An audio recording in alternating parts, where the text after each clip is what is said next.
공정위 퇴직 간부들의 불법 재취업 의혹이 파면 팔수록 심상치가 않습니다. 사실상 대기업에 자리를 할당받아 재취업을 대물림해온 사실까지 드러났습니다. 자, 취재기 전개해 보겠습니다. 양희럽 기자. 네, 서울중앙지방검찰청입니다. 우선 밤사이 구속 소식 정리해 보죠. 정재찬 전 공정거래위원장 등에게 어젯밤 구속영장이 발부가 됐습니다. 사유가 뭘까요? 예, 정재찬 전 공정거래위원장과 김학현 전 부위원장이 밤사이 구속됐습니다. 주요 기업들을 압박하는 방식으로 공정위 퇴직자들을 불법 재취업시켜 기업의 의무를 방해한 혐의입니다. 범죄 혐의가 소명됐고 증거인멸 염려가 있다고 인정된다는 게 법원의 영장 발부 이유입니다. 김학현 전 부위원장의 경우 지난주 이미 영장 실질심사 포기 의사를 밝혀 수사가 탄력을 받는 것 아니냐는 관측도 나왔는데요. 법원은 다만 함께 구속영장이 청구됐던 신영선 전 공정위 부위원장에 대해서는 피의 사실에 대해 다툴 여지가 있다며 기각 결정을 내렸습니다. 검찰은 이들이 공정위 퇴직자 10여 명의 재취업을 사실상 기업에 강요한 것으로 봤는데 이들 기업 가운데에는 삼성과 LG, SK 등 국내 5대 그룹이 포함됐습니다. 그렇군요. 경제검찰 이렇게 불리기도 했고요. 재계 저승사자 이렇게도 불리기도 하는 이 공정위, 어떻게 이런 갑질을 하게 됐을까요? 한마디로 과징금 부과 등 기업에 대한 강력한 조사와 처벌 권한이 있기에 가능한 일이라고 볼 수 있겠습니다. 공정위 인사부서가 나서서 4급 이상 퇴직 예상 간부들의 재취업 리스트를 만들었고 마치 공정위 내부 인사를 내듯 연봉과 근무 기한까지 정해 재취업을 알선했습니다. 기본 2년 동안 일자리를 보장하고 이후 여건에 따라 1년 연장을 결정한 정황도 포착됐습니다. 검찰은 공정위가 불법 재취업을 대가로 조사 대상 기업을 봐줬는지도 조사하고 있습니다. 또 재취업이 오랜 기간 이어졌다는 점에서 과거 공정위 수장을 맡았던 김동수 노델의 전 위원장의 개입 여부도 들여다볼 방침입니다. 지금 리스트까지 있었다니까 참 참담한데 마지막에 지적하신 것처럼 이 더욱 심각한 문제가 이 재취업이 한두 번도 아니고요.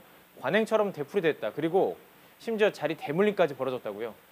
그렇습니다. 대기업에서 공정위에 제공한 재취업 자리는 주로 고문직인데 공정위 몫으로 자리가 정해져서 대물림됐습니다. 예.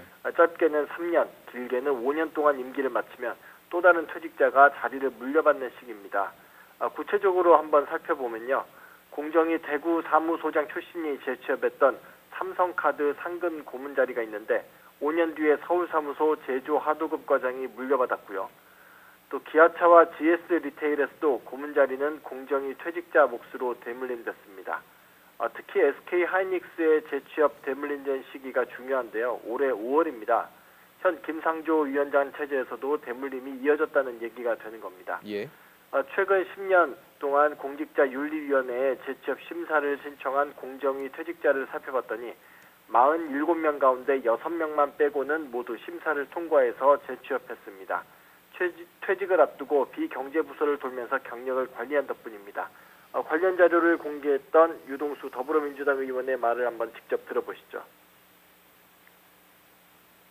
퇴직 예정자들에게 이 경제 부문의 일을 할 수 있게 해줌으로써 공직자 윤리 심사에서 피해갈 수 있게 하고 대기업으로 취업이 가능하도록 관리를 해주는 부분에 문제가 있다 이렇게 생각합니다.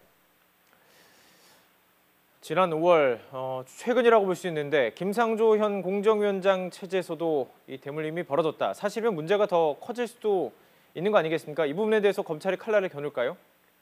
아직 예단하기는 좀 이른 것 같습니다. 취재를 한번 해봤더니요. 검찰에서 문제 삼고 있던 부분이 공정위가 자기들 것인 양 대기업에 자리를 만들어서 관리했다는 부분입니다. 예. 검찰은 일단 김상조 위원장 체제에서는 이런 조직적인 움직임이 있었던 것으로는 보고 있지 않는 분위기입니다. 조직적인 차원에서 자리에 꽂은 것이 아니라 개인적인 차원에서 기업이 채용했는지 구분해야 된다는 얘기였습니다.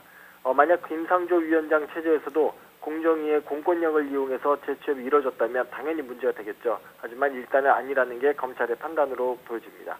지금까지 서울중앙지방검찰청에서 YTN 양희택입니다.